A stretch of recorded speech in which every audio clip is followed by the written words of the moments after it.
Hello, जय Hind to everyone. क्या हाल चाल, कैसे हो सब लोग? फटाफट से कमेंट कर दीजिए। Am I audible and visible? And very good morning to each and everyone. क्या हाल चाल, कैसे हो सब लोग? All good, all fine? Am I audible? जय हिंद, जय हिंद, जय हिंद, जय हिंद, जय हिंद। सो कैसन बा, क्या हाल चाल बा? सब मौजन बा? Good morning, good morning, good morning. अगर किसी ने कमेंट सेक्शन में लिखा संडे खराब करने आ गए हो, सर मेरी लड़ाई हो गई है, आप आओगे क्या? बिल्कुल नहीं आने का। संडे बर्बाद। निखिल पाल को ब्लॉक करवा दूं क्या? हम्म। संडे बर्बाद। अभी मैंने कुछ बोल दिया ना बेटा। ठीक है, अभी मैंने कुछ बोल दिया ना संडे बर्बाद वालों के लिए। रोते फिरोगे। जो कह रहे हैं ना, जिसने भी कमेंट सेक्शन में अगर लिखा संडे बर्बाद, बेटा पेपर क्लियर नहीं होगा। संडे को भी आराम करने नहीं देते, मैं पहले ही बता रहा हूं। सोच समझ के लिखना, और मेरी कही हुई बात हमेशा सत्य होती है। मैंने जिसको बोला रिकमेंड होना, वो रिकमेंड हो गया है। और जिसको बोल दिया मैंने ना बेटा, जिसने भी कमेंट सेक्शन के अंदर ये लिख दिया कि संडे बर्बाद, संडे को भी चैन नहीं लेने देते हैं, बेटा पेपर क्या, पेपर की धूल भी क्लियर नहीं होगी। अब लिखो, अब लिखो।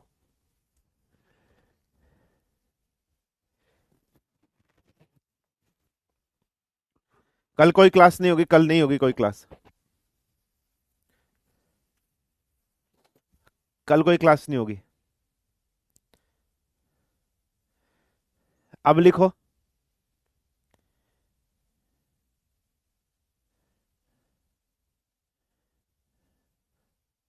अब लिखो। है कोई संडे बर्बाद वाला?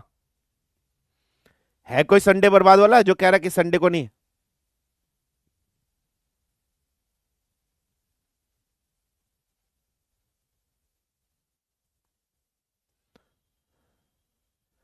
है कोई? अब बोलो, बोलती बंद की हो गई है?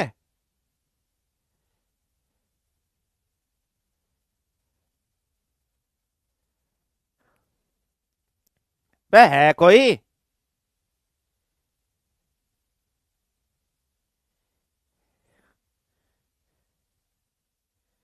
हैं?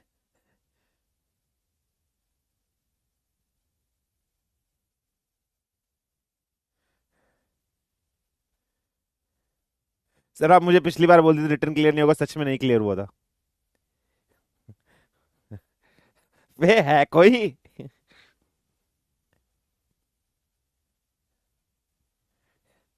हैं? बे बोलो, कहाँ गई तुम्हारी ताकतें? बे मुंह से कुछ निकल क्यों नहीं रहा तुम्हारे? बे बे बोलो बे, क्यों नहीं निकल रहा तुम्हारे मुंह से कुछ? बे क्या हो गया?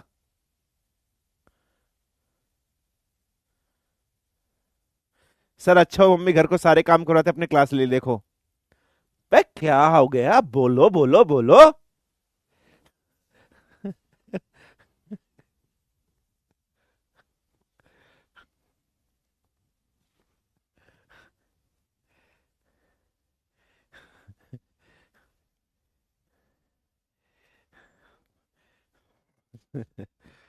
ठीक है। आबाद हो गया ना संडे? हाँ।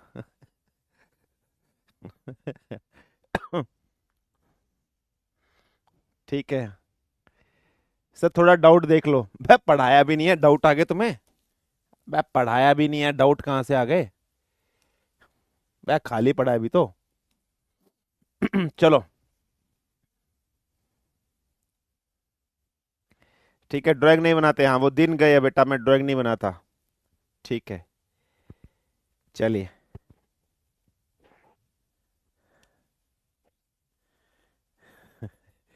चलिए स्टार्ट करते हैं। एक नया चैप्टर स्टार्ट कर रहे हैं बेटा हम लोग। The name of the chapter is periodic table. ठीक है। काफी इंपॉर्टेंट चैप्टर है, और बहुत इजी चैप्टर है बेटा। अगर आपको ये चैप्टर समझ में आ गया तो आपके मेटल्स एंड नॉन मेटल्स बहुत इजीली समझ में आ जाएगा। अगर आपको ये चैप्टर समझ में आ गया बेटा, तो एसिड बेसिस एंड सॉल्ट्स वाला चैप्टर आपको बहुत इजीली समझ में आ जाएगा। सो बहुत फोकस से इसको पढ़ना है। अच्छे से इसको फोकस करके पढ़ना है। अगर कोई नोट साथ के साथ बनाना चाहता है, वो साथ के साथ बना ले। अगर तुम्हें लग रहा है कि साथ के साथ हमें नोट्स नहीं बनाना है, तो मैं इस चैप्टर के नोट्स व्हाइट बैकग्राउंड में टेलीग्राम चैनल पर डाल दूंगा, डोंट वरी। लेकिन कब डालूंगा? जब सारे पार्ट्स खत्म हो जाएंगे। नहीं, डाल दूंगा। क्लास खत्म होने के बाद मैं इसके व्हाइट बैकग्राउंड में नोट्स भी डाल दूंगा। अगर आप वहां से नोट्स बनाना चाहते हो वहां से बना लेना, यहां से बनाना चाहते हो साथ ही साथ जैसे मर्जी आपको करना है वैसे कर लेना। संडे का हम लोगों ने टाइम लिया, 1.5 घंटे क्लास होगी, 12:30 बजे से 12:20 के आसपास मैं आपको छोड़ दूंगा, टेंशन मत लीजिएगा। लेकिन मैं चाहता हूं कि संडे में आपको मैक्सिमम कंटेंट डिलीवर कर दूं ताकि हम लोग को एक्स्ट्रा क्लास ना लेनी पड़े और जो मेरी सैलरी कटती है वो सैलरी ना कटे। सो हम लोग बिना किसी देरी समस्या के चैप्टर को स्टार्ट करते हैं and the name of the chapter is periodic table. हम लोग जो चैप्टर पढ़ रहे हैं चैप्टर का नाम है पीरियोडिक टेबल। इस चैप्टर के अंदर हम लोग ये डिस्कशन करेंगे कि आपका जो पीरियोडिक टेबल होता है इसकी डेवलपमेंट फेजेस किस तरीके से आपकी स्टार्टेड हुई हैं। पहले कौन सा पीरियोडिक टेबल बना, फिर कौन सा बना, फिर कौन सा, फिर कौन सा, फिर कौन सा, इनकी एडवांटेज क्या है, इनकी डिसएडवांटेज क्या है, ये सब हम लोग आज के इस लेक्चर के अंदर डिस्कशन करेंगे। फाइन है बेटा, ये आपको समझना। जैसे हम लोगों ने एटॉमिक स्ट्रक्चर वाला चैप्टर पढ़ा था तो उसमें हम लोगों ने एटम का स्ट्रक्चर देखा था ना कि भाई पहले ठीक है ये वाला एटम का स्ट्रक्चर दिया है ना, फिर ये वाला एटम का स्ट्रक्चर आया, इस एटम के स्ट्रक्चर्स के अंदर ये वाली कमियां थी, इस एटम के स्ट्रक्चर के अंदर ये वाली कमियां थी, है ना। क्लियर है, हम लोगों ने डिस्कशन किया था, हम लोगों ने पढ़ा था, फिर हम लोगों ने इसमें डेवलपमेंट फेजेस किए थे। यस और नो? बिल्कुल ठीक है। ठीक है सर, आप कितने अच्छे हैं, पहली बार संडे को कितनी जल्दी छुट्टी कर रहे हैं। पीपीटी से पढ़ाइएगा कि हाथ सर लिखकर, पीपीटी से पढ़ाइएगा कि सर और हाथ लिखकर, बस सर से, अच्छा सर से लिखना है। ले सर, ले ले ले ले ले ले ले ले ले ले ले, सर और हाथ से लिखकर। अच्छा हुआ तूने ये नहीं कहा कि टांग से लिखना है, ले टांग से भी, ले ले ले ले।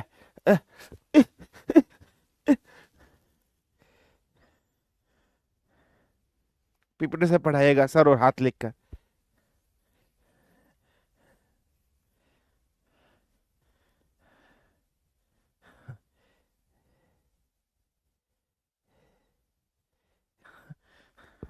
हैं?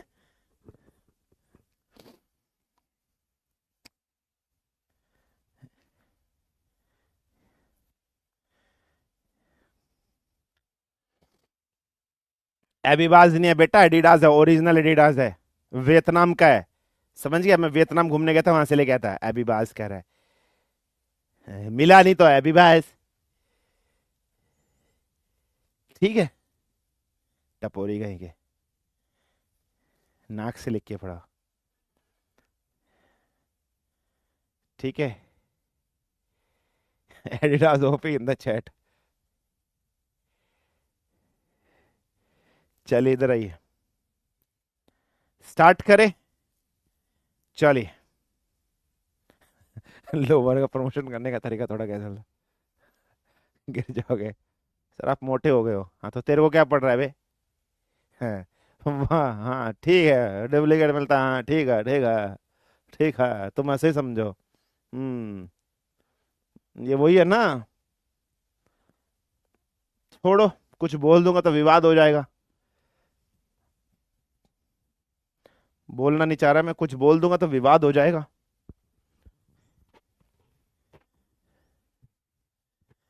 ठीक है,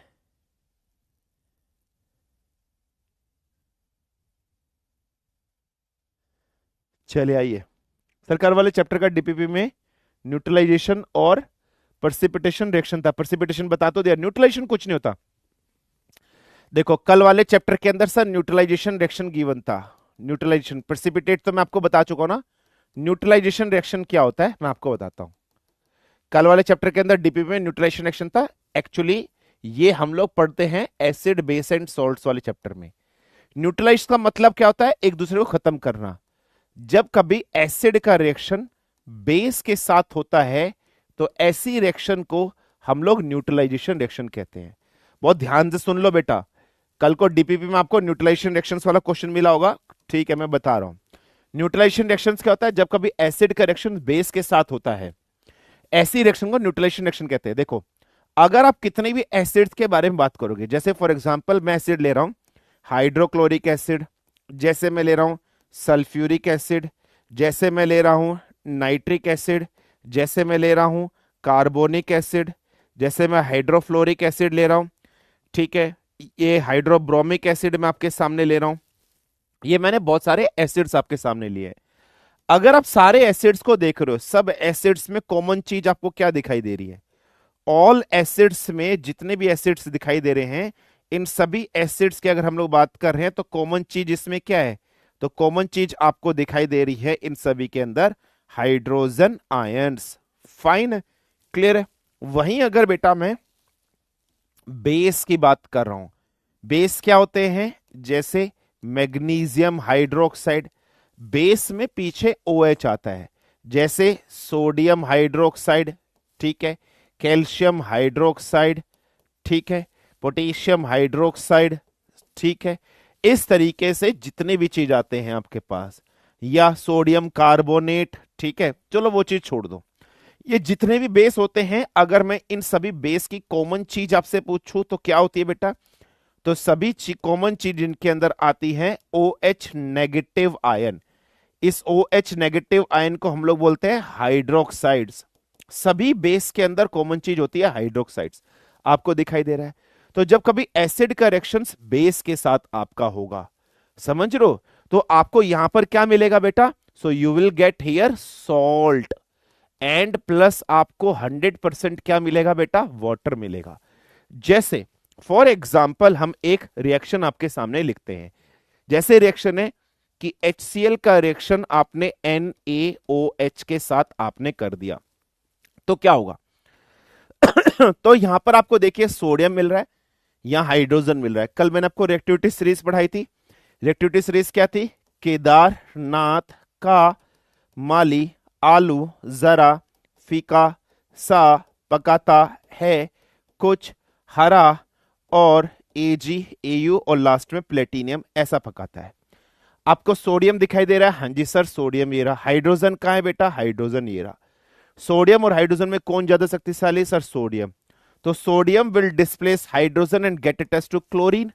यहां हाइड्रोजन अकेला बच गया, यहां OH अकेला बच गया। तो हमें सॉल्ट जो मिलेगा यहां पर, वो सॉल्ट कौन सा मिलेगा? NaCl। तो NaCl यहां मिल गया, OH प्लस H, तो क्या बन जाएगा? H2O। वाटर बन गया या नहीं बन गया? तो हमेशा याद रखना हो क्या रहा है, एसिड ने बेस की पावर को न्यूट्रलाइज किया है और बेस ने एसिड की पावर को न्यूट्रलाइज किया है। तो जब कभी एसिड और बेस, है ना, एसिड की पावर को बेस न्यूट्रलाइज कर रहा है, बेस की पावर को एसिड न्यूट्रलाइज कर रहा है, ऐसे रिएक्शन को न्यूट्रलाइजेशन रिएक्शन कहते हैं। और प्रेसिपिटेशन रिएक्शंस मैंने आपको बता दिया, प्रेसिपिटेट की फॉर्मेशन नहीं हुई थी क्या, जिसमें मैंने आपको लिखाया था पोटेशियम आयोडाइड का लिखाया था। पोटेशियम आयोडाइड से क्या आपको मिल रहा था? लेड आयोडाइड मिल रहा था। इसका अगर हम लोग बात कर रहे हैं पोटेशियम आयोडाइड, जब PbNO3 ट्वाइस के साथ रिएक्शन कर रहा था, तो आपको लेड आयोडाइड PbI2 मिल रहा था, येलो कलर का प्रेसिपिटेट मिल रहा था। तो ये तो प्रेसिपिटेट एक्शन है। प्रेसिपिटेट एक्शन क्या होती है? जहां पर हमें कोई एक इनसोलुबल सब्सटेंस मिलता है और जिसका कुछ डेफिनेट कलर होता है। और प्रेसिपिटेट का नेचर की अगर हम लोग बात कर रहे हैं, तो इसका नेचर कैसा होता है? जनरली सॉलिड होता है और ये इनसोलुबल होता है। और ये कैसा होता है? इनसोलुबल। ऐसी रिएक्शन को प्रेसिपिटेट वाली रिएक्शन कहते हैं। तो आई होप प्रेसिपिटेट वाली तो मैंने आपको पढ़ाई थी, ये न्यूट्रलेशन वाली मैं आपको पढ़ाता जब एसिड बेस एंड साल्ट्स पढ़ाता, तब मैं आपको पढ़ाता। बट अभी मैंने आपको बता दिया, अब आप इसको यूज करके अपनी DPP सॉल्व कर लेना। कोई प्रॉब्लम, कोई समस्या, कोई दिक्कत बताइए। समझ में आ गया? फटाफट से बताइए। समझ में आ गया? यस और नो?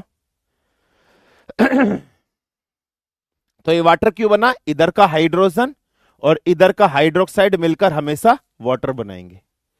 डन है? क्लियर है बेटा? डन? अंडरस्टूड? फटाफट से बताइए। ठीक है बेटा? तो ये होती है न्यूट्रलाइजेशन रिएक्शन, जहां एसिड बेस की प्रॉपर्टी को न्यूट्रलाइज करता है और बेस एसिड की प्रॉपर्टी को न्यूट्रलाइज कर देता है। ठीक है?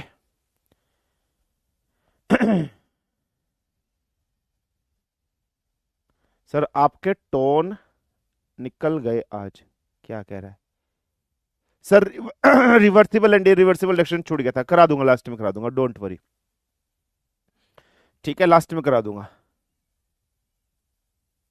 TON निकल गए। टोन क्या होता है बे?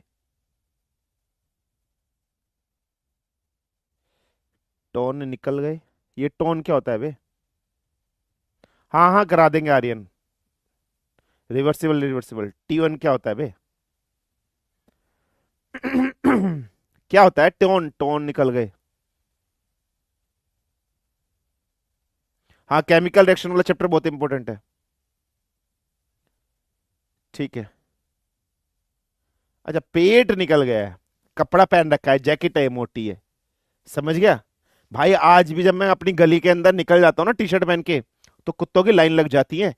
आज भी जब मैं अपनी गली के अंदर अभी भी टी शर्ट पहन के निकल जाता हूँ ना अपने गली मोहल्ले के अंदर, तो मुझे देख के कुत्ते भौंकने लग जाते हैं। और जब मैं थोड़ा सा आगे और जाता हूँ, तो मुझे देख के गाय जो भैंस होती है ना, ऐसे ऐसे करने लग जाती है। हल्के में मतलब, वो तो जैकेट मोटी है। कुछ भी बोले जा रहा है तू।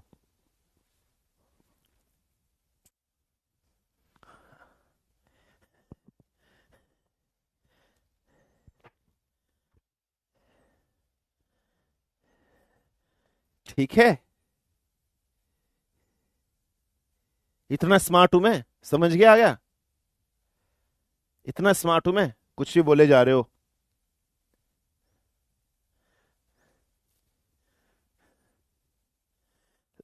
हाँ, OH नेगेटिव वाले बेस ही होते हैं बेटा। हाँ जी बेटा, बेस ही होते हैं। ठीक है। ठीक है, चलो आओ इधर आओ, पढ़ाई करो। ये जैकेट बहुत मोटी है इसलिए ऐसा लग रहा है। ठीक है, वैसे भी मेरे को क्या करना है? देखो, अब मैं मोटा हूं या पतला हूं, अपनी तो शादी हो गई है भाई। तुम लोग अपना सोचो, तुम्हारी शादी होगी या नहीं होगी? तुम्हारी शादी होगी या नहीं होगी? You are jealous of me? हैं? मेरी तो हो गई है भाई, मैं मोटा हूं पतला हूं, तुम्हें क्या लेना देना? अबे अपनी सोचो, तुम्हारी होगी या नहीं होगी, या कुंवारे ही रहोगे 24 घंटे जिंदगी भर? टपोरी कही गए। आओ इधर आओ, चैप्टर स्टार्ट करते हैं, पीरियोडिक टेबल।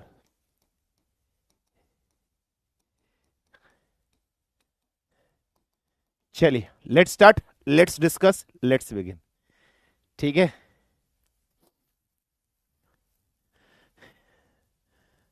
ठीक है सर, एंड में मेरा डाउट देख लेना लक्ष्य कुमार। ठीक है बेटा, आओ इधर आओ। एक करा, मेरे पास तो गर्लफ्रेंड है। पहले अंडे के छिलके से निकल। वो गर्लफ्रेंड नहीं है, वो तेरा पागल काट रही है। वो तेरे को टाइम पास समझ रही है।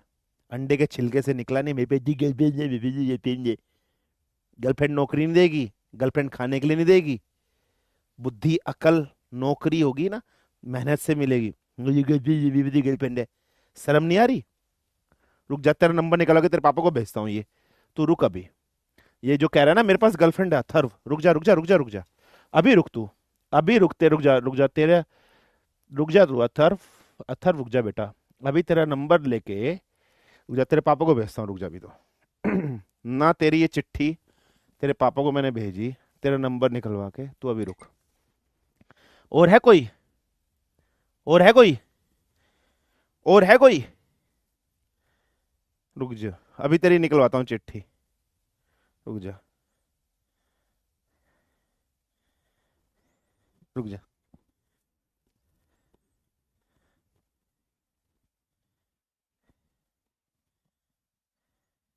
रुक जा।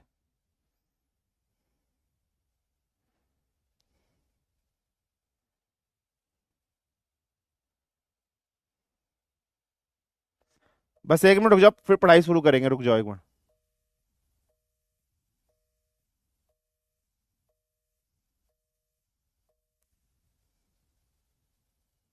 1 मिनट रुक जाओ बेटा, बस स्टार्ट कर रहे हैं, just give me 1 minute time.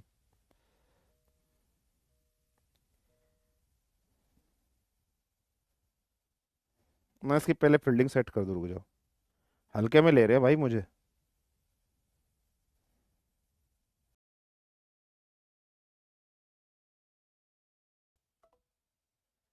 भाई मेरा फोन नहीं उठा रहा, बिजी चल रहा है, वो भी कहीं गर्लफ्रेंड से बात कर रहा है क्या अपनी? BM भी मुझे ऐसा लग रहा है कि अपनी गर्लफ्रेंड बीवी से बात कर रहा है। भाई मेरा फोन इग्नोर कर रहा है। चैप्टर हम स्टार्ट कर रहे हैं, चैप्टर का नेम है पीरियोडिक टेबल। पीरियोडिक टेबल होता क्या है बेटा, बहुत ध्यान से समझो, अंडरस्टैंड करने की कोशिश करो। ये जो आपको पीरियोडिक टेबल दिखाई दे रहा है इसको हम लोग पीरियोडिक टेबल बोलते हैं। इस पीरियोडिक टेबल के अंदर ना हम लोगों ने एलिमेंट्स को सजा रखा है। अब जब हम लोग ने एलिमेंट्स को अरेंज कर रखा है तो कुछ एलिमेंट रोज में रखे हैं, कुछ एलिमेंट्स कॉलम्स के अंदर रखे हुए हैं। अब इसका मतलब क्या है, यहां पर हम लोग एलिमेंट्स को इस तरीके से अरेंज करते हैं कि इस एक लाइन में आने वाले जितने भी एलिमेंट्स हैं इन सबकी प्रॉपर्टी एक जैसी है, इन सबकी प्रॉपर्टी एक जैसी, एक जैसी, एक जैसी। पीरियोडिक टेबल से हमें किसी भी एलिमेंट्स की प्रॉपर्टीज के बारे में पता चलता है कि उसका एटॉमिक नंबर कितना है, उसका मास नंबर कितना है, उसके वैलेंस इलेक्ट्रॉन कितने हैं, उसकी वैलेंसी कितनी है, ये हमें पता चल जाता है कि वो मेटल है, कि वो नॉन मेटल है, कि ट्रांजिशन एलिमेंट है, एस ब्लॉक का एलिमेंट है, पी ब्लॉक का एलिमेंट है, डी ब्लॉक का एलिमेंट है या एफ ब्लॉक का एलिमेंट है। सो अगर मैं आपसे बोलूं कि भाई पीरियोडिक टेबल होता क्या है, तो पीरियोडिक टेबल प्लेसमेंट्स ऑफ, ठीक है, अगर हम लोग यहां बात कर रहे हैं, यह placements of element in group and periods की अगर हम लोग बात करें। पीरियड्स क्या होता है, जितनी भी आपको हॉरिजॉन्टल लाइंस दिखाई दे रही है उनको पीरियड कहते हैं, जितनी भी आपको वर्टिकल लाइन दिखाई दे रही है ये सारी की सारी आपकी पीरियड्स होते हैं, ग्रुप्स एंड पीरियड। ठीक है, placements of elements in a group and period, ठीक है, in such a way that elements in such a way that elements that have similar, ठीक है, that have similar properties, property का मतलब valence electron coma valency, ठीक है, appears, ठीक है, appears in same ग्रुप में अपियर होंगे, कहने का मतलब कॉलम के अंदर अपियर्ड होंगे, ये रखना। इस चीज को कहते हैं पीरियोडिक टेबल। सो वो एलिमेंट जिनकी प्रॉपर्टी सेम होंगे वो सब एक ही ग्रुप के अंदर होंगे, जैसे इन सबकी प्रॉपर्टी एक जैसी, इन सबकी प्रॉपर्टी का मतलब यहां पर किससे है, वैलेंस इलेक्ट्रॉन एंड वैलेंसी से है, समझ रहे हो। तो ये क्या placements of element in rows and columns है, सिंपल सा कंसेप्ट जो भी मैंने आपको बताया, ये होता है पीरियोडिक टेबल। अब अगर हम पीरियोडिक टेबल की बात करें बेटा, पीरियोडिक टेबल ना डेवलपमेंट हुई है, जैसे एटॉमिक स्ट्रक्चर की डेवलपमेंट हुई थी, पहले ये वाला एटॉमिक स्ट्रक्चर मॉडल बना था, फिर ये वाला बना, फिर ये वाला बना, फिर ये वाला बना, फिर ये वाला बना। तो अगर हम पीरियोडिक टेबल की बात करें, सबसे पहले जो पीरियोडिक टेबल बनाया वो एक साइंटिस्ट थे, उनका नाम था डोबर्नियर का ट्राइड, डोबर्नियर उनका नाम था। उन्होंने अपने पीरियोडिक टेबल जो बनाया बेटा, उस पीरियोडिक टेबल का नाम रखा डोबर्नियर का ट्राइड का पीरियोडिक टेबल। तो सबसे पहला जो पीरियोडिक टेबल आप सभी के सामने आया वो पीरियोडिक टेबल आपका है डोबर्नियर का ट्रायड का पीरियोडिक टेबल, हम उसको कहते थे। अब ये डोबर्नियर ट्राइड पीरियोडिक टेबल होता क्या है, ट्राइड का मतलब क्या होता है बेटा, ट्राइड का मतलब होता है ग्रुप ऑफ 3 एलिमेंट। इसने क्या किया, इसने 3 एलिमेंट का ना ग्रुप बनाया। जैसे मान लीजिए एक ग्रुप इसने बनाया 3 एलिमेंट ABC, एक इसने बनाया XYZ, मान लीजिए एक इसने बनाया PQR, इस तरीके से एंड सो बहुत सारे इसने ट्राइड बनाए। तो क्वेश्चन यह था इसने कितने ट्राइड बनाए, इसने आपको जो पढ़ने हैं इसने बनाए 3 ट्राइड। इसने एक ट्राइड का नाम रखा, उसको इसने बोला कि ये हेलोजन एलिमेंट का क्या है, ट्राइड है। एक को इसने बोला कि भाई ये कौन सा ट्राइड है, एल्कालाइन एलिमेंट का ट्राइड है। और एक इसने बोला कि भाई ये क्या है, ये है आपका एल्कलाई एलिमेंट का ट्राइड है। इस तरीके से 3 ट्राइड बनाया। इस ट्राइड का बनने का मतलब क्या कि भाई ये तीनों एलिमेंट की प्रॉपर्टी एक जैसी होगी, ये तीनों की प्रॉपर्टी एक जैसी होगी, ये तीनों की प्रॉपर्टी एक जैसी। प्रॉपर्टी का मतलब क्या है, वैलेंस इलेक्ट्रॉन वैलेंसी से है। प्रॉपर्टी का मतलब क्या है, मेटल है या नॉन मेटल से, उससे मतलब है।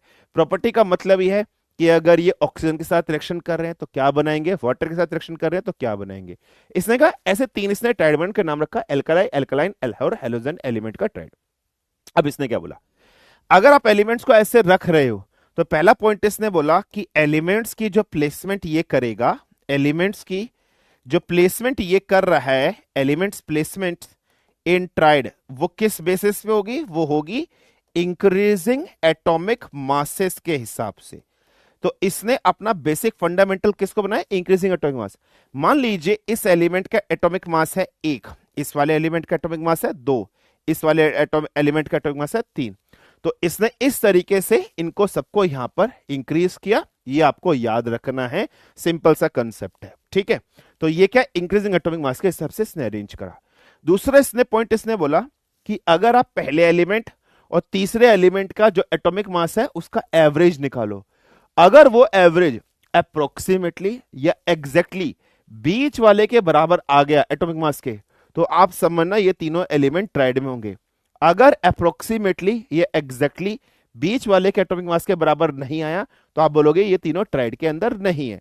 तो इसने क्या किया बेटा, जो आपका फर्स्ट एलिमेंट है, ठीक है, जो आपका फर्स्ट एलिमेंट है इसका जो भी आपको एटॉमिक मास होगा उसका प्लस जो आपका लास्ट एलिमेंट है, जो आपका लास्ट एलिमेंट है इसका जो भी आपका एटॉमिक मास है, इसका अगर आप एवरेज करोगे तो ये अप्रोक्सीमेटली या इक्वल टू किसके आना चाहिए, तो ये आना चाहिए एटॉमिक मास ऑफ मिडिल वाले एलिमेंट के बराबर आपका आना चाहिए। अगर ये ऐसा हुआ तो ये तीनों ट्राइड में होंगे, अन्यथा नहीं होंगे। यही इसके पीरियड टेबल का जुगाड़ था जिसके हिसाब से हमने पीरियड टेबल बनाया। जैसे आपने 1+3 किया और डिवाइडेड बाय 2 किया बेटा तो आंसर 2 आया, यस, इसका मतलब 3 ट्राइड में। तो यही इसका बेसिक फंडामेंटल था, यही इसके पीरियड टेबल की नींव थी जिसके ब्याह पर इसने पीरियड टेबल बनाया। अब इसने कितने ट्राइड बनाए, 3 ट्राइड बनाए। एक बनाया इसने एल्कलाई, एक इसने बनाया एल्कलाइन और एक इसने बनाया आपका कौन सा, हैलोजन एलिमेंट। अब अपन डिस्कशन करते हैं, अब अपन अंडरस्टैंड करते हैं, समझते हैं, बिल्कुल अंडरस्टैंड करने की कोशिश हम लोग कर रहे हैं। सबसे पहला ट्राइड ध्यान से देखिए बेटा, जो सबसे पहला ट्राइड हमें देखना है वो इसने कौन सा बनाया, एल्कलाई एलिमेंट का बनाया, ठीक है। अब ये एल्कलाई एलिमेंट क्या होते हैं, जितने भी पीरियड टेबल के अंदर आपको ग्रुप 1 वाले एलिमेंट दिखाई देंगे, ग्रुप 1 में सर कौन कौन से हैं, है, ली, ना, की, रब, से, फरियाद। याद कैसे करोगे, एल्कलाई एलिमेंट्स हम लोग कहते हैं। अब इनको एल्कलाई एलिमेंट कहते हैं, क्या कैरेक्टरिस्टिक्स है, एक चीज याद रखना बेटा, ये जितने भी ग्रुप 1 वाले एलिमेंट है, हाइड्रोजन का एटॉमिक नंबर होता है 1, लिथियम का 3, सोडियम की बात कर रहे हैं 11, पोटेशियम का 19, ऐसे ही सो ऑन आप इधर करोगे। अगर आप इसकी इलेक्ट्रॉनिक कॉन्फ़िगरेशन करो, वैलेंस इलेक्ट्रॉन 1, इधर करोगे 2,1 1 वैलेंस इलेक्ट्रॉन, इधर करोगे 2,8,1 1 वैलेंस इलेक्ट्रॉन, इधर करोगे 2,8,8,1 1 वैलेंस इलेक्ट्रॉन। एल्कलाई एलिमेंट में जितने भी एलिमेंट आएंगे सबके वैलेंस इलेक्ट्रॉन एक ही होते हैं। ग्रुप 1 है तो 1 से याद रखना, इसके अंदर जितने भी एलिमेंट आएंगे सबके वैलेंस इलेक्ट्रॉन की बात कर रहे हैं एक ही होगा। अगर वैलेंस इलेक्ट्रॉन 1 है तो तुम्हें वैलेंसी निकालनी भी बताई थी, इसका मतलब इन सभी एलिमेंट की वैलेंसी होगी 1। एक वैलेंसी को आप क्या बोलोगे कि भाई ये क्या है, मोनोवैलेंट है। मोनोवैलेंट का मतलब क्या है, इनकी वैलेंसी 1 है, सिंपल याद रखना। अच्छा, अगर सबकी वैलेंसी 1 है, वैलेंस इलेक्ट्रॉन 1 है, स्टेबल होने के लिए क्या करेंगे, या तो 8 इलेक्ट्रॉन कर ले, 8 इलेक्ट्रॉन करने के लिए 7 उधार लेंगे, या 0 कर ले, 0 करने के लिए इलेक्ट्रॉन डोनेट करेंगे। एक डोनेट करना आसान है, 7 उधार लेने मुश्किल है, तो इलेक्ट्रॉन डोनेट करेंगे। अगर ये डोनेट करेंगे इसका मतलब ये सब नेचर में क्या है, मेटल है, या फिर आप क्या बोलोगे ये सारे के सारे नेचर में कैसे हैं, इलेक्ट्रोपॉजिटिव। ये इलेक्ट्रॉन डोनेट करेंगे एक electron, so all of them are metals. So group 1 वाला जितना भी है ये अल्कलाइन अर्थ, आप इसको अल्कलाइन मेटल एलिमेंट भी आप कह सकते हो, ये आप याद रखना। नेक्स्ट पॉइंट, ये जितने भी एलिमेंट्स है अगर मैं इनका रिएक्शन, अगर मैं ग्रुप 1 वाले एलिमेंट है इनका रिएक्शन बेटा पानी के साथ अगर मैं कराऊं तो क्या बनेगा, ये हाइड्रोक्साइड्स बनाएंगे। जैसे इसका रिएक्शन, लिथियम का रिएक्शन वाटर के साथ करूंगा, लिथियम हाइड्रोक्साइड, पोटेशियम का करूंगा सोडियम हाइड्रोक्साइड और हाइड्रोजन गैस निकलेगी, है ना। जैसे मैंने यहां सोडियम लिख दिया, Na+H2O आपका करा दिया, तो क्या बनेगा सर, NaOH बनेगा और हाइड्रोजन गैस अलग हो जाएगी। तो ये सारे के सारे पानी के साथ रिएक्शन करने पर क्या बना रहे होंगे, हाइड्रोक्साइड्स बना रहे होंगे, ये याद रख लेना। अब ये जो हाइड्रोक्साइड्स बना है ये क्या है, बेस है ना। ये सारे के सारे क्या है, बेसिक्स हैं या नहीं है, ये सारे के सारे नेचर में कैसे है, बेसिक्स है। और बेस को हम लोग क्या बोलते हैं, एल्कलाई बोलते हैं, है ना। बहुत ध्यान से समझना, आप लोगों ने छोटी क्लास के अंदर पढ़ा होगा, बेस को हम लोग एल्कलाई भी बोल देते हैं, यस और नो। तो बेस बोल दो चाहे एल्कलाई। तो मुझे देखो, जब ये एलिमेंट वाटर के साथ रिएक्शन किया, सोडियम हाइड्रोक्साइड, तो सोडियम हाइड्रोक्साइड एक्चुअली में है क्या, बेस, या फिर आप क्या बोलोगे, एल्कलाई। तो ही इनका नाम क्या रखा गया बेटा, एल्कलाई रखा गया। तो एल्कलाई क्यों बोलते हैं, क्योंकि ये बेसिक्स होते हैं। जब पानी के साथ रिएक्शन करते हैं हाइड्रोक्साइड्स बनाएंगे, हाइड्रोक्साइड का मतलब OH, OH का मतलब बेस, जैसे sodium hydroxide, potassium hydroxide, lithium hydroxide, ये सब यहां पर बनाएंगे। तो ये कैरेक्टरिस्टिक्स है ग्रुप 1 वाले एलिमेंट की। अब इसने ट्राइड बनाया 3 एलिमेंट का, लिथियम, सोडियम और पोटेशियम। जो चीज मैंने अभी यहां लिखी है एल्कलाइन एलिमेंट में, देखो वही चीज लिखी है। तो सबसे पहले इसने क्या बनाया, एल्कलाई मेटल ग्रुप्स जो बने ट्राइड के अंदर। ये सारे के सारे एलिमेंट मेटल्स हैं all of them react with water to form alkalis. Alkalis का मतलब क्या है? हाइड्रोक्साइड। हाइड्रोक्साइड का मतलब क्या है बेटा? इन सब ने बेस बनाया होगा और हाइड्रोजन गैस निकाल रहे हैं, अभी मैंने आपको बताया।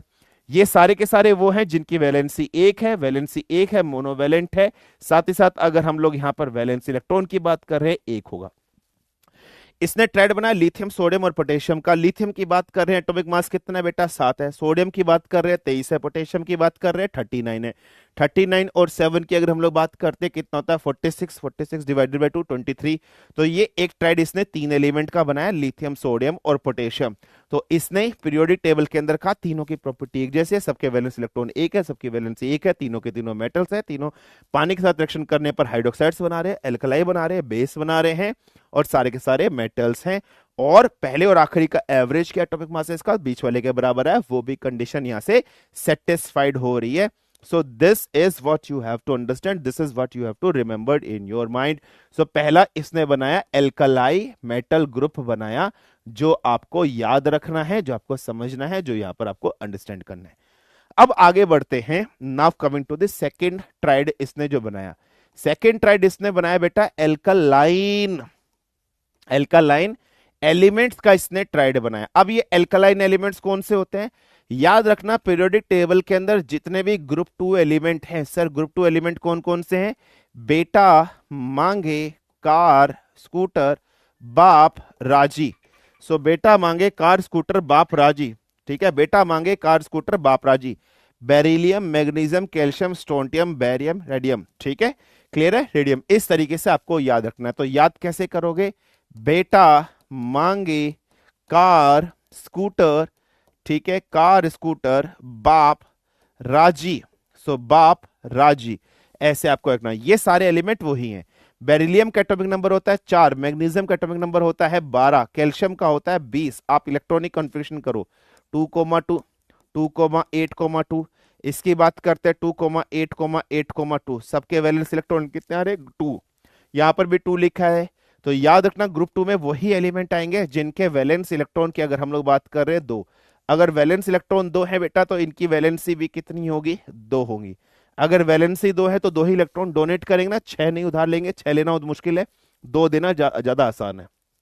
ठीक है, तो इसका मतलब ये सारे के सारे नेचर में कैसे होंगे बेटा? इलेक्ट्रोपॉजिटिव होंगे, या फिर आप क्या कहोगे, नेचर में सारे के सारे कैसे होंगे? मेटल्स होंगे। ये आपको याद रखना है। अच्छा, अब इनकी कंडीशंस क्या है?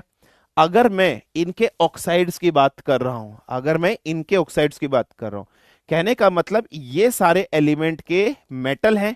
अगर इनका मेटल ऑक्साइड्स बन रहा है तो मेटल ऑक्साइड्स का नेचर पता है कैसे होगा? इनके मेटल ऑक्साइड्स का नेचर, इनके मेटल ऑक्साइड्स का नेचर अगर हम लोग बात कर रहे हैं तो भी बेसिक होगा। तो डेट्स वाई एल्कलाइन भी आप बोल सकते हो। ये भी बेसिक बन रहे हैं, ये भी बेसिक्स बना रहे हैं। जैसे फॉर एग्जाम्पल इनके मेटल ऑक्साइड्स का रिएक्शन की अगर हम लोग बात कर रहे हैं, जैसे फॉर एग्जाम्पल मैं आपके सामने एक चीज देता हूं।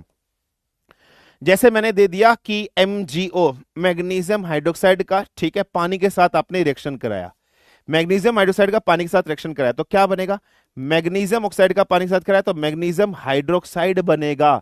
तो याद रखना, ये सब नेचर में क्या है? बेसिक्स है। मेटल के ऑक्साइड्स मतलब मैग्नीशियम ऑक्साइड, BeO, CO। अच्छा, अब आपको प्रॉब्लम ये आ रही होगी। याद रखना, ग्रुप 2 के जितने भी एलिमेंट्स हैं, अगर ये ऑक्साइड्स बनाएंगे, ऑक्साइड्स कब बनते हैं? जब ये सारे के सारे मेटल जोन से आपके ग्रुप 2 के हैं, ये ऑक्सीजन के साथ रिएक्शन करेंगे तो ये क्या बनाएंगे? मेटल ऑक्साइड्स बनाएंगे। अब ये जो मेटल ऑक्साइड्स बनेगा, ये इसका जनरल फॉर्मूला याद रख लो, बस RO होगा। यहां पर R की value BE, MgO, CaO, SRO, BaO, RaO ऐसा। तो ये बेसिक सी प्रॉपर्टीज मैंने अभी आपको बताई है। अब देखो,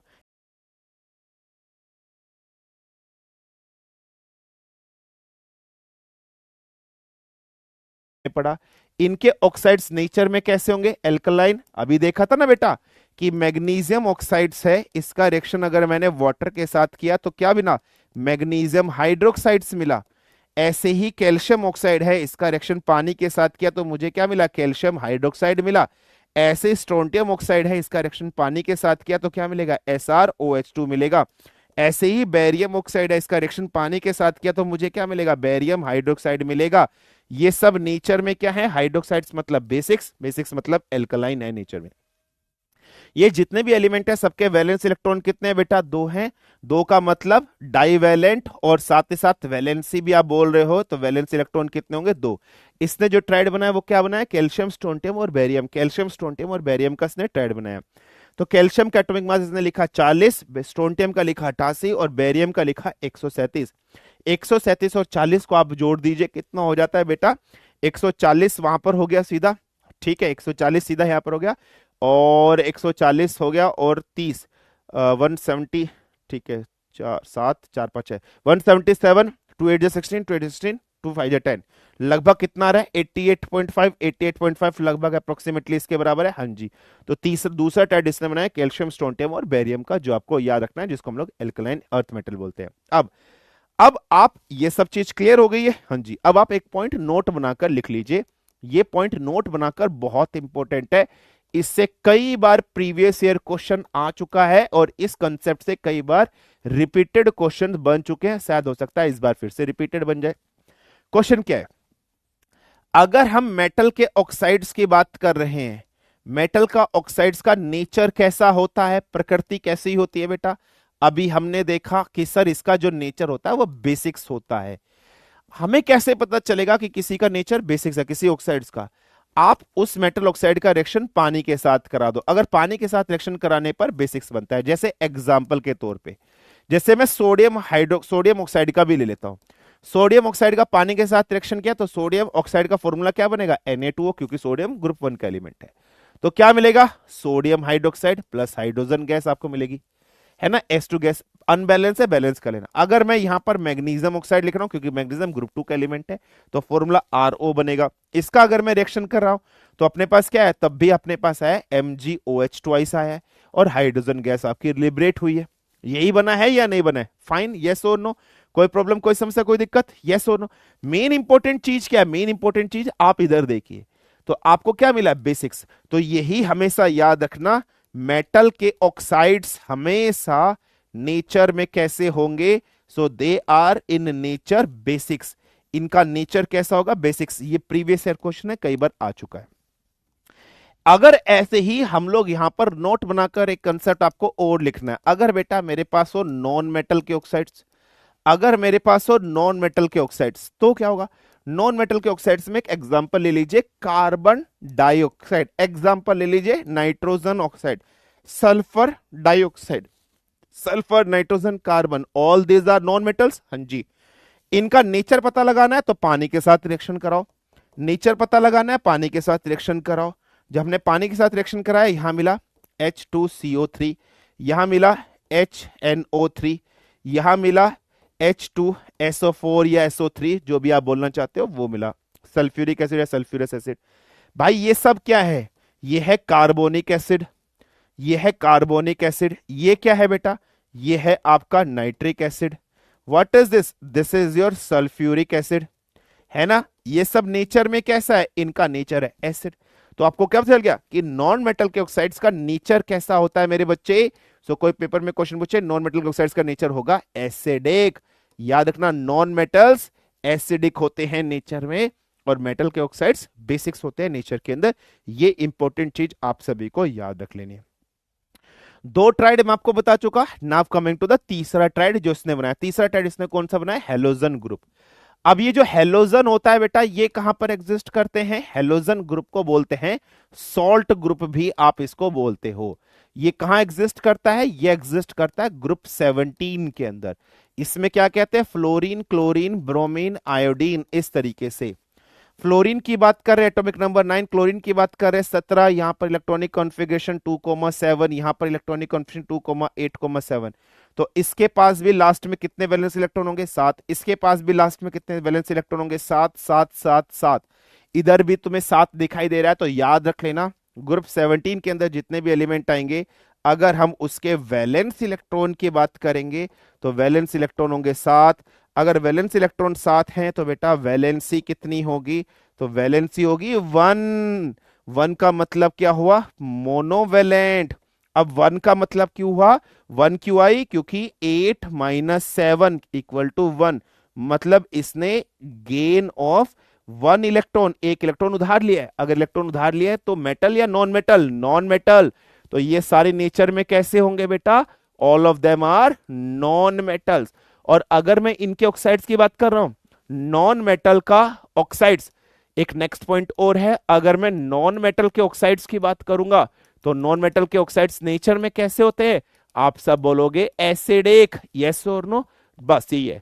तो देखो सारे के सारे नॉन मेटल है, ये सारे के सारे जब पानी के साथ रिएक्शन करेंगे तो एसिड बनाएंगे ना, मतलब इनके ऑक्साइड, जैसे फ्लोरीन का ऑक्साइड, क्लोरीन का ऑक्साइड, इनके सब बात करेंगे तो ये सब क्या बनाएंगे। जैसे अगर मैं बात कर रहा हूं फ्लोरीन का रिएक्शन वाटर के साथ मैंने कराया तो क्या मिलेगा, हाइड्रोफ्लोरिक एसिड HF। अगर मैंने क्लोरीन का रिएक्शन पानी के साथ कराया तो मेरे को क्या मिलेगा, हाइड्रोक्लोरिक एसिड। अगर मैंने आयोडीन का रिएक्शन पानी के साथ कराया तो मुझे क्या मिलेगा, हाइड्रो आयोडिक एसिड HI मिला। ये सब एसिड्स है, तो समझ में आ गया, बाकी मैं आपको चीज बता चुका हूं। नेक्स्ट है सारे एलिमेंट है जिनकी वैलेंसी 1 है और वैलेंस इलेक्ट्रॉन 7 है। ट्राइड क्या बना, क्लोरीन ब्रोमीन आयोडीन, क्लोरीन का एटॉमिक नंबर 35.5, इसका 80, इसका 127, 127 और 3 कर दिया 130, 130 और 30 कितना कर दिया 160, 162.5 आ गया। 2 8 जा 16, 2 1 जा 2, ठीक है, 2 7 जा 14, 2 5 जा 10, तो इन दोनों का एवरेज किया तो 81.75, लगभग अप्रोक्सीमेटली 80 के आसपास है, हाँ जी है। तो तीसरा ट्राइड इसने बनाया, तो इसने अपने पीरियोडिक टेबल के अंदर 3 ही ट्राइड इसने बनाए बेसिकली जो हमें पढ़ने हैं। तो उसने कितने ट्राइड बनाए बेटा, alkali, alkaline, halogen, alkali group 1, alkaline group 2 और हेलोजन ग्रुप 17। अब इसके पीरियोडिक टेबल की डिसएडवांटेजेस क्या थी वो अब आप देख लीजिए। डिसएडवांटेज नंबर, हाइड्रोजन की पोजीशन ये करेक्ट नहीं बता पाया, हाइड्रोजन की पोजीशन इनकरेक्ट, हाइड्रोजन को अभी बता ही नहीं पाया। एक्चुअली हाइड्रोजन क्या होता है बेटा, नॉन मेटल्स होता है, बट ग्रुप 1 के सब वैलेंस इलेक्ट्रॉन अगर एक है हाइड्रोजन का तो भाई वो तो उसमें हाइड्रोजन की पोजीशन सही नहीं बता पाया। दूसरा, अगर हम लोग बात कर रहे हैं नोबल गैसेस के बारे में, कोई इंफॉर्मेशन इसने दी, helium, neon, argon, krypton, xenon, radon, नहीं। तीसरा, ओनली फ्यू ट्राइड्स, अगर हम लोग बात कर रहे हैं ओनली फ्यू एलिमेंट्स बोल दीजिए, या फिर आप क्या बोल दीजिए और फ्यू ट्राइड्स, कुछ ही ट्राइड्स की ये क्या कर पाया, डिस्कवरी कर पाया, खोज कर पाया, ज्यादा एलिमेंट्स उसकी खोज नहीं कर पाया। क्या ये कहीं पर आइसोटॉप्स के बारे में, आइसोटॉप्स के बारे में कोई इंफॉर्मेशन दे पाया, नहीं, नो इंफॉर्मेशन दे पाया। ये क्या है, इसकी डिसएडवांटेजेस हैं। इसका पीरियोडिक टेबल खत्म। ये सब 10th क्लास वाला आपने 10th क्लास में भी पढ़ा होगा। कोई प्रॉब्लम, कोई समस्या, कोई दिक्कत, फटाफट से मुझे बता दीजिए। डन।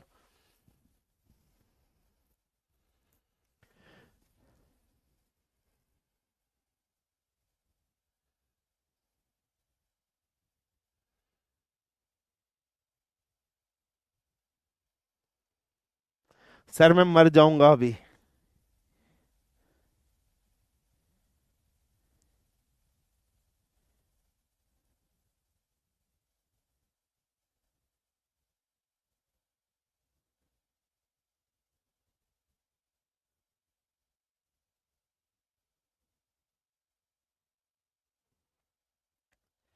अबे क्या हुआ, चैट नहीं चल रही क्या, बे बे चैट क्यों नहीं चल रही बे, अरे बीएम साहब चैट नहीं चल रही है, चैट कैसे रुक गई बे।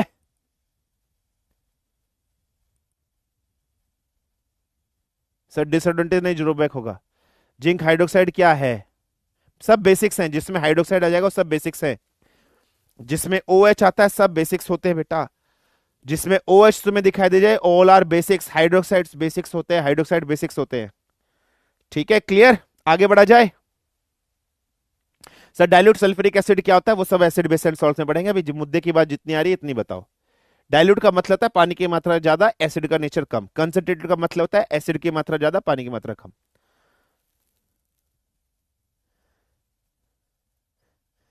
ठीक है, अरे नहीं भाई कोई नहीं भेज रहे।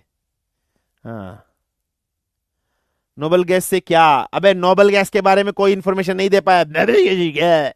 नोबल गैस के बारे में नो इंफॉर्मेशन, नोबल गैस के बारे में क्या, नोबल गैस क्या, बप टपरी कहीं का। ठीक है, जिंक एसिड क्या होता है, कुछ नहीं होता, तुम इधर आओ पढ़ो चुपचाप। सर लिथियम तो गैस है पर ग्रुप 1 में क्यों रखा गया है, अभी आगे पता समझ में आएगा, रुक जाओ बेटा, वो मॉडर्न पीरियड टेबल में आएंगे, वो मॉडर्न पीरियड टेबल के हिसाब से है ना, अभी रुक जाओ। इतनी चीज क्लियर हो गई सभी को, चलो आगे बढ़ते हैं। Now coming to the next. अब एक क्वेश्चन है, मैं क्वेश्चन आप सभी के सामने दे रहा हूं, मुझे इस क्वेश्चन का आंसर दीजिएगा, ठीक है।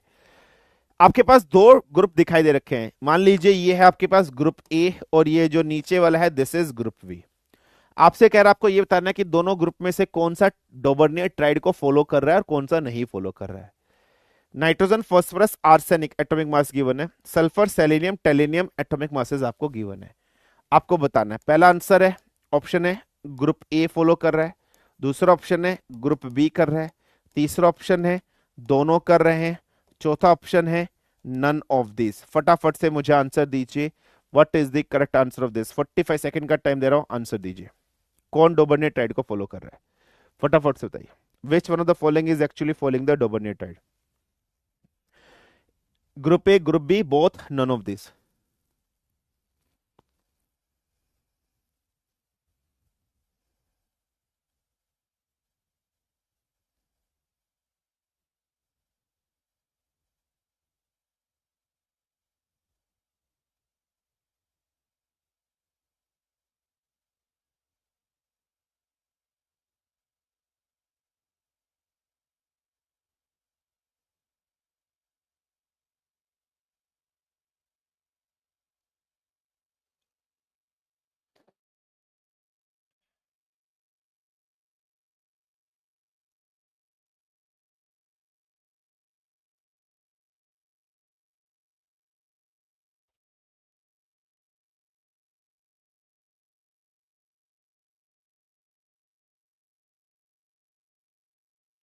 चलो देखो,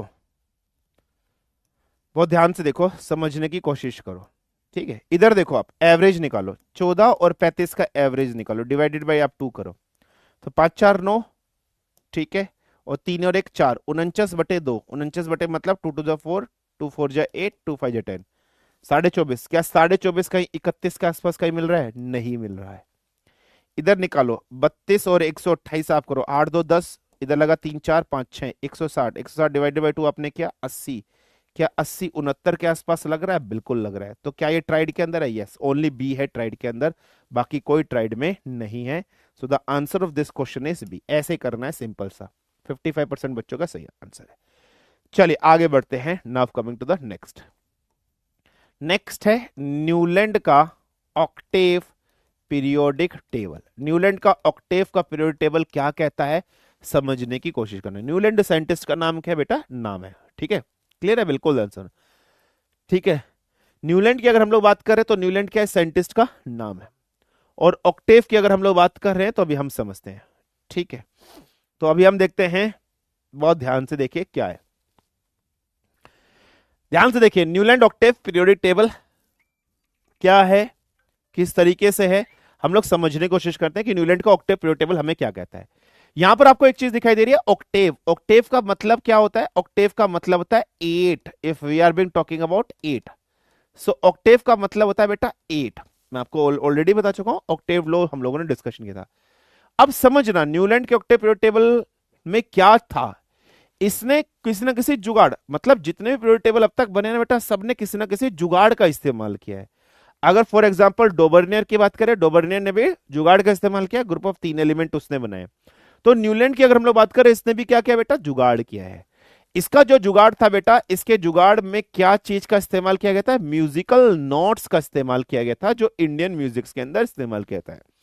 क्या था बेटा, ध्यान से देखो, जैसे फॉर एग्जाम्पल सा, रे, गा, मा, पा, फिर धा, फिर नी के बाद फिर से सा है, तो सा को सा के नीचे लिखेंगे, फिर अगेन रे, फिर गा, फिर मा, फिर पा, फिर धा, फिर नी, फिर से सा है, फिर रे, फिर गा, मा, पा, धा, नी, अगेन सा, फिर रे, फिर गा, फिर मा, फिर पा, फिर धा, फिर नी, देन अगेन सा। दिस इज हैपनिंग साउंड्स ना, हाँ जी सर। ये आप देखो, अगर मैं सा को 1 बोल रहा हूं तो 2 3 4 5 6 7, दोबारा 8वां एलिमेंट कौन सा आ रहा है, सा। सात दोबारा रिपीट कब हुआ? सात एलिमेंट के बाद। हर सातवें एलिमेंट के बाद दोबारा वही सेम एलिमेंट आ रहा है जो पहला एलिमेंट था। यस, तो आठवां एलिमेंट फिर से सा है। अगर मैं रे को फर्स्ट बोलूंगा 2 3 4 5 1 2 3 4 5 6 7, हर सातवें एलिमेंट के बाद फिर से रे आ रहा है। तो इसने क्या बोला? बस इसने ये लिखा, इसने पॉइंट लिखा कि मेरा जो पीरियड टेबल होगा उसका जुगाड़ कैसे होगा? Repetition of properties. ठीक है, इसने क्या बोला? रिपीटिशन ऑफ प्रॉपर्टीज या रिपीटिशन ऑफ एलिमेंट्स होगा। Repetition of properties of element ऐसे लिखना, repetition of properties of element after every, ठीक है, आफ्टर एवरी सेवंथ एलिमेंट, हर सातवें एलिमेंट के बाद। इसका मतलब क्या है? इसका मतलब क्या है? इसका मतलब है मींस द प्रॉपर्टी ऑफ, इसका मतलब है the property of first element and eighth element, ठीक है, and eighth element are same. पहले एलिमेंट की प्रॉपर्टी और आठवें एलिमेंट की प्रॉपर्टी हमेशा क्या होगी बेटा? सेम होगी। So there is a repetition of property of element after every seventh element, हर सातवें एलिमेंट के बाद प्रॉपर्टीज का रिपीटिशन होगा। या आप ये बोल सकते हैं पहले एलिमेंट की प्रॉपर्टी और आठवें एलिमेंट की प्रॉपर्टी क्या होगी? सेम होगी। यही इसका मेन जुगाड़ था, यही इसका बेसिक्स प्रिंसिपल था। दूसरा, इसने जो एलिमेंट अरेंज किए वो किस हिसाब से अरेंज किए? तो एलिमेंट इसने जो अरेंज किए बेटा वो किस हिसाब से करे? सेम इंक्रीजिंग एटॉमिक मासेस के हिसाब से। सो इसने एलिमेंट किस हिसाब से अरेंज करे बेटा? इंक्रीजिंग एटॉमिक मासेस के हिसाब से इसने एलिमेंट अरेंज किया कि पहले ये, पहले ये, पहले ये। अच्छा, अब इसका जो पीरियड टेबल बना बेटा वो कैसा बना? ये पीरियड टेबल इसने बना कर दिया। आपको पीरियड टेबल नहीं याद रखना है। कभी आप सोचो क्या सर हमें पीरियड टेबल याद रखना है? नहीं, there is no need to remember this period table. ये पीरियड टेबल इसने बनाकर दे दिया। देखो, सा रे गा मा पा धा नी सा, मतलब आप इधर देखिए, सा रे गा मा पा धा नी, फिर से क्या आ रहा है? सा रे गा मा पा धा नी, सा रे गा मा पा धा नी, सा रे गा मा पा धा नी, सा रे गा मा पा। मतलब इन सभी एलिमेंट्स की प्रॉपर्टीज इसके अनुसार सेम होगी। इसके अनुसार ये सारे एलिमेंट की प्रॉपर्टी सेम है, इसके अनुसार ये सारे एलिमेंट्स की प्रॉपर्टी सेम है, इसके अनुसार ये जितने भी एलिमेंट यहां सबके सेम, सबके सेम, सबके सेम, सबके सेम। यही ये बोलना चाह रहा है या नहीं बोलना चाह रहा है? यस सर, यही इसने बोला। अब अपन देखते हैं क्या इसका पीरियड टेबल सही था या गलत था या कुछ कमियां थी। Let's try to understand. हम सब जानते हैं बेटा, हम लोग पढ़ना चाह रहे हैं ना इसका अंडरस्टैंडिंग। लिथियम का एटॉमिक नंबर कितना होता है बेटा? 3, इलेक्ट्रॉनिक कॉन्फ़िगरेशन 2,1, बेरिलियम का 2,2 4, बोरोन का 2,3 5, कार्बन का 2,4 6 हो गया, 2,5 7 हो गया, 2,6 8 हो गया।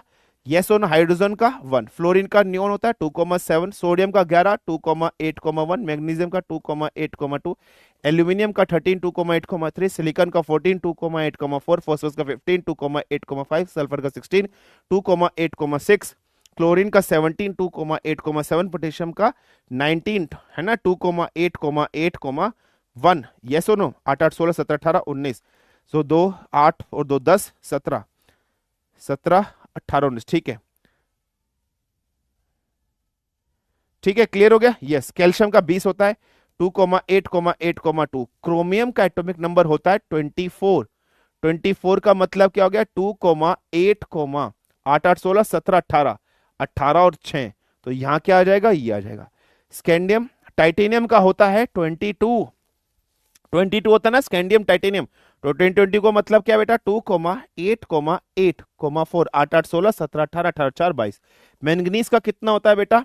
सो स्कैंडियम टाइटेनियम है ना, scandium titanium vanadium chromium manganese 25 होता है। 25 का मतलब क्या हो गया? 2,8,8,7। आयरन का कितना होता है बेटा? तो 26 होता है। 26 का मतलब क्या है? 2,8,8,8, मतलब इस तरीके से आप बोलोगे ना, यस हो नो। ये मैंने यहां पर जनरली लिख दिया। अब ये मैंने क्यों लिखे, मैं आपको कुछ चीज बताना चाहता हूं, स्टडी करना चाहता हूं कि इसकी कमियां क्या थी इसके पीरियड टेबल की। देखो, इसके पास एक वैलेंस इलेक्ट्रॉन, इधर बात करें फ्लोरीन के पास 7 वैलेंस इलेक्ट्रॉन, क्लोरीन के पास 7 वैलेंस इलेक्ट्रॉन। हाँ, अगर हम इनकी वैलेंसी की बात करें, वैलेंसी तो सबकी एक है, बट वैलेंस इलेक्ट्रॉन सबके अलग है। तो पहली डिसएडवांटेज क्या हो गई? पोजीशन ऑफ हाइड्रोजन, है ना। पोजीशन ऑफ हाइड्रोजन की अगर हम लोग बात कर रहे हैं, क्या ये सही थी या नहीं थी? So wrong. Position of hydrogen की अगर हम लोग बात कर रहे हैं, थोड़ी सी गलत है, क्योंकि इसके वैलेंस इलेक्ट्रॉन एक है, वैलेंसी एक है, बट वैलेंस इलेक्ट्रॉन अलग है। Lithium, beryllium, boron, carbon, nitrogen, oxygen, fluorine, sodium पर भी, यहां पर भी एक, यहां पर भी एक। चलो, मैग्नीशियम के यहां पर भी दो, यहां पर भी दो, चलो समझ में आ गया। एल्यूमिनियम के तीन, यहां पर भी तीन, यहां तक सही है। यहां पर भी चार, यहां पर भी चार, सही आया। यहां पर पांच, यहां भी पांच, समझ में आया। यहां छह, यहां छह, चलो आगे। आगे चलते हैं, क्लोरीन पे सात, चलो भाई इसके ऊपर सात आ रहा है, यहां तक भी आ गया। पोटेशियम पे आते हैं, यहां पर एक, इन सब लाइन के एक है, यहां तक ठीक है। कैल्शियम पे आते हैं, सबके दो, सही है। क्रोमियम पर आए, क्रोमियम के वैलेंस इलेक्ट्रॉन कितने होते हैं? छह होते हैं बेटा। यहां सब कितने? तीन तीन है। यहां सब कितने? तीन तीन है। क्रोमियम का एटॉमिक नंबर कितना होता है? 24। कैल्शियम के बाद एक्चुअली में क्रोमियम की जगह क्या आना चाहिए था? स्कैंडियम आना चाहिए था। मतलब इसके पीरियड टेबल सिर्फ कैल्शियम तक सही था। कैल्शियम के बाद क्रोमियम की जगह क्या आना चाहिए था? स्कैंडियम आता है ना, 21 आना चाहिए था, 24। इसने क्या किया? 22 को बाद में रखा है। मतलब कैल्शियम के बाद इसके एलिमेंट्स की प्लेसमेंट गलत है। तो दूसरा डिसएडवांटेज, दूसरा डिसएडवांटेज क्या है? रॉन्ग प्लेसमेंट ऑफ, ठीक है, wrong placement of chromium. Chromium की प्लेसमेंट रॉन्ग क्या लगे? इसका मतलब only correct up to, only correct up to, सिर्फ और सिर्फ कहां तक है? Only correct up to calcium तक इसका पीरियोडिक टेबल क्या है बेटा? सिर्फ और सिर्फ करेक्ट है, उसके बाद गलत है। So instead of, so instead of chromium, chromium की जगह पर स्कैंडियम शुड बी देयर, है ना, scandium should be there, scandium वहां पर आना चाहिए था। I hope you have got an idea. Clear है? फाइन। चलिए, नाउ कमिंग टू द तीसरा। हम सब जानते हैं आयरन, कोबाल्ट और निकल रिजेंबल्स, अगर हम सब जानते हैं रिजेंबल्स सेम प्रॉपर्टी, है ना, सेम प्रॉपर्टी। आयरन, कोबाल्ट और निकल की प्रॉपर्टी एक जैसी होती है, so they should appear in one line. ये सारे के सारे एक लाइन में आने चाहिए थे, लेकिन देखो आयरन इसने अलग रख रखा है, कोबाल्ट और निकल को अलग रख रखा है। So resemble same properties, so they appear, so they appear in one group, A group में आने चाहिए थे। But here their placement is, their placement is, यहां पर अगर हम देख बात कर रहे हैं, देयर प्लेसमेंट इज रॉन्ग। इसकी जो प्लेसमेंट है वो गलत है। आयरन को अलग रख रखा है, कोबाल्ट और निकल को अलग रख रखा है, तो wrong placement of iron and cobalt and nickel आ गया। Now coming to the fourth point, क्या एक ही डब्बे के अंदर दो एलिमेंट कभी आ सकते हैं? पीरियड टेबल में ऐसा होता है कि एक साथ दो एलिमेंट आ सकते हैं। So in one space, in one space, in one space no two element, ठीक है, could be there, could be there, एक ही जगह पर दो एलिमेंट नहीं आ सकते। Means copper and nickel could not be, ठीक है, could not be placed together, could not be placed together. ये इसकी क्या हो गई बेटा? नेक्स्ट आ गई। पांचवा, क्या इसने कहीं किसी नोबल गैसेस के बारे में बताया? नहीं। छठा क्या था? ओनली, ये सिर्फ और सिर्फ 56 एलिमेंट की ही क्या कर पाया? डिस्कवरी कर पाया, खोज कर पाया। So these are the few disadvantages of this. I hope clear हो गया। कोई प्रॉब्लम, कोई समस्या, कोई दिक्कत, फटाफट से मुझे बताइए। यस और नो, अंडरस्टूड, क्लियर है बेटा? गॉट इट और नॉट?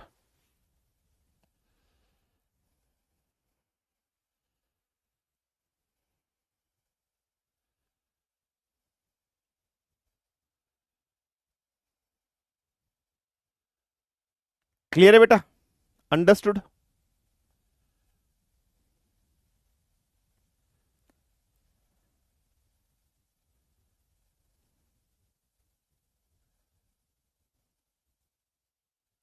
डन? सर इसके एडवांटेज याद रखने पड़ेंगे। एडवांटेज कुछ है ही नहीं, जो भी कुछ है यही है, बस जितना लिखा है यही याद रखना है। डन है बेटा? क्लियर? Got it? यस और नो? ठीक है, समझ में आ गया? ये टेबल याद नहीं रखना है, जो चीज लिखी है वो याद रखना है, टेबल याद नहीं रखना है, जो चीज मैंने लिखी है वो याद रखनी है। ठीक है सर, टेली ने मैं, अरे भाई यहां तक तो गलत हो गया ना, यहां से आगे हमें क्या लेना है? सर मैं सही सही में डर गया था। ठीक है, पागल है क्या भाई? नहीं कर रहे कॉल।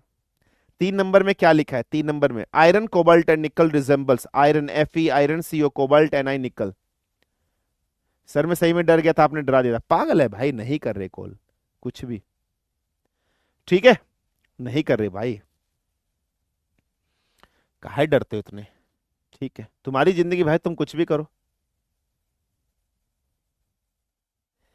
आप कितना भी कर ले, लोग आपकी एक ही गलती याद रखते हैं, आई एम ग्रूट। सर ये ड्रॉबैक्स मॉडर्न से कंपेयर करके आए हैं क्या? हाँ जी, हाँ जी, हाँ जी, बिल्कुल। ठीक है, चलिए आगे बढ़ते हैं। अब हमारे सामने एक नए वैज्ञानिक आएंगे, नए साइंटिस्ट आएंगे, उनका नाम है मेंडलीव बाबा। अब हमारे पास तीसरा पीरियोडिक टेबल आएगा और उस पीरियोडिक टेबल का नाम है बेटा मेंडलीव का पीरियोडिक टेबल। मेंडलीव ने सोचा यार कि न्यूलैंड ने जुगाड़ लगाया, 3 ट्राइड बना दिया। न्यूलैंड ने जुगाड़ लगाया, 8 एलिमेंट का बना दिया, सारे गमा पाधानीसा। ठीक है, फाइन है, सारे गमा पाधानीसा आपने बना लिया, ऐसे बना लिया। अब मेंडलीव को लगा, लेकिन अगर आप ढंग से देखो बेटा, न्यूलैंड और जो डोबर्नियर था, उन्होंने जो पीरियड टेबल बनाया था वो जुगाड़ तुगाड़ से बना था, कोई साइंटिफिक रीजन नहीं है उनके। मेंडलीव के पास चैलेंज था, मेंडलीव ने सोचा भाई मैं साइंटिफिक तरीके से ही बनाऊंगा, I will make the period table by the scientific method, proof proof बनाऊंगा। इसने क्या किया, इसने देखा यार कुछ एलिमेंट ऐसे होते हैं जो हाइड्रोजन के साथ रिएक्शन करते हैं और कुछ एलिमेंट ऑक्सीजन के साथ रिएक्शन करते हैं। जब एलिमेंट ऑक्सीजन के साथ रिएक्शन करते हैं तो ऑक्साइड्स बनाते हैं। अब ऑक्साइड्स में जैसे फॉर एग्जांपल लिथियम कैसा फॉर्मूला बना रहा था, Li2O। मैग्नीशियम कैसे बना रहा था, MgO। कार्बन कैसे बनाएगा, CO, CO2। अलग तरह के फॉर्मूले बनेंगे। और कुछ एलिमेंट जब हाइड्रोजन के साथ रिएक्शन करेंगे, हाइड्राइड। तो बस इसने बेसिक्स ही बनाया। इसने कहा कुछ एलिमेंट ऐसे हैं जो हाइड्रोजन के साथ जब रिएक्शन करेंगे तो वो फॉर्मूला हाइड्रोक्साइड्स बनाएंगे R2O करके। कुछ एलिमेंट ऐसे होंगे जब वो हाइड्रोजन के साथ ऑक्सीजन के साथ रिएक्शन करेंगे तो फॉर्मूला बनाएंगे RO। कुछ एलिमेंट ऐसे होंगे जब वो ऑक्सीजन के साथ रिएक्शन करेंगे तो फॉर्मूला बनाएंगे R2O3 का। कुछ एलिमेंट ऐसे होंगे जब वो ऑक्सीजन के साथ रिएक्शन करेंगे तो फॉर्मूला बनाएंगे RO2। कुछ एलिमेंट ऐसे होंगे जब वो ऑक्सीजन के साथ रिएक्शन करेंगे तो फॉर्मूला बनाएंगे R2O5। कुछ एलिमेंट ऐसे होंगे जब वो ऑक्सीजन के साथ रिएक्शन करेंगे तो ऐसा फॉर्मूला बना रहे होंगे। कुछ एलिमेंट ऐसे होंगे जब ऑक्सीजन के साथ रिएक्शन करेंगे तो फॉर्मूला बना रहे होंगे ऐसा। कुछ एलिमेंट ऐसे होंगे जब वो ऑक्सीजन के साथ रिएक्शन कराएंगे तो फॉर्मूला बना रहे होंगे ऐसा। अब देखो, अब समझो, जो एलिमेंट ऐसा फॉर्मूला बनाएंगे उन सबको एक लाइन में लिख देंगे। जो एलिमेंट ऑक्सीजन के साथ रिएक्शन करने पर ऐसा करेंगे उनको एक साथ, ऐसा करने पर उन सबको एक साथ, ऐसा करने पर एक साथ, ऐसा करने पर एक साथ, ऐसा करने पर एक साथ, ऐसा करने पर एक साथ, ऐसा करने पर एक साथ। सिमिलर वे में कुछ एलिमेंट ऐसे होंगे जब वो हाइड्रोजन के साथ रिएक्शन करेंगे तो हाइड्राइड बनेंगे, फॉर्मूला बनाएंगे RH। कुछ एलिमेंट ऐसे होंगे जब वो हाइड्रोजन के साथ रिएक्शन करेंगे तो फॉर्मूला बनाएंगे RH2। कुछ ऐसा फॉर्मूला बनाएंगे RH3। कुछ ऐसा फॉर्मूला बनाएंगे RH4। कुछ फिर से RH3, फिर से RH2, फिर से RH, ऐसा फॉर्मूला बना रहे होंगे। मतलब दोनों कंडीशन सेटिस्फाई करने चाहिए वो एलिमेंट। अगर वो ऑक्सीजन के साथ रिएक्शन करेंगे ऐसा फॉर्मूला बनाए, हाइड्रोजन के साथ रिएक्शन करेंगे ऐसा। अगर दोनों सेटिस्फाई हो रही है तो उन सबको एक साथ, ये दोनों सेटिस्फाई एक साथ, दोनों सेटिस्फाई एक साथ, दोनों सेटिस्फाई एक साथ, दोनों सेटिस्फाई एक साथ, दोनों सेटिस्फाई एक साथ, दोनों सेटिस्फाई एक साथ। सर ये कौन कब बनाएगा? जितने भी ग्रुप 1 के एलिमेंट होंगे, ग्रुप 1 के element lithium, sodium, potassium, rubidium, caesium, francium. Lithium जब इसके साथ रिएक्शन करेगा तो Li2O, सोडियम करेगा Na2O, सोडियम जब हाइड्रोजन के साथ करेगा NaH, लिथियम करेगा LaH। ग्रुप 1 वाले ऐसा करेंगे। जितने भी एलिमेंट होंगे ग्रुप 2 के, जितने भी एलिमेंट होंगे ग्रुप 2 के, जब ऑक्सीजन के साथ रिएक्शन करेंगे ऐसा, MgO, MgH2। ठीक है, ऐसे यहां पर बात कर रहे हैं CaO, CaH2, इस तरीके से। जितने भी एलिमेंट फॉर एग्जांपल यहां पर होंगे, जब वो यहां पर रिएक्शन कर रहे होंगे तो जितने भी आपके ग्रुप 13 के, मैं 3 से लेकर 12 तक नहीं लिख रहा हूं, उसका रीजन है, 3 से लेकर 12 तक नहीं लिख रहा हूं, उसका रीजन है। ग्रुप 13 वाले एलिमेंट की पहली खासियत याद रखना, ग्रुप 13 वाले एलिमेंट वही होते हैं जिनके वैलेंस इलेक्ट्रॉन बेटा कितने हो, 3 हो।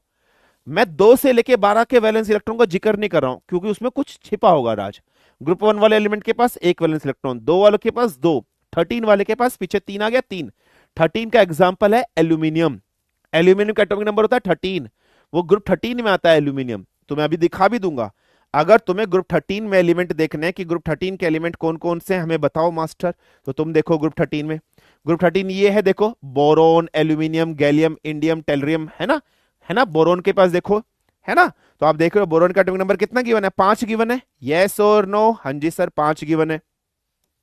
तो जब इसका 5 गिवन है तो यहां क्या बनाएगा B2O3, एल्यूमिनियम क्या बनाएगा Al2O3, एल्यूमिनियम जब हाइड्रोजन के साथ रिएक्शन करेगा AlH3, यहां क्या बनेगा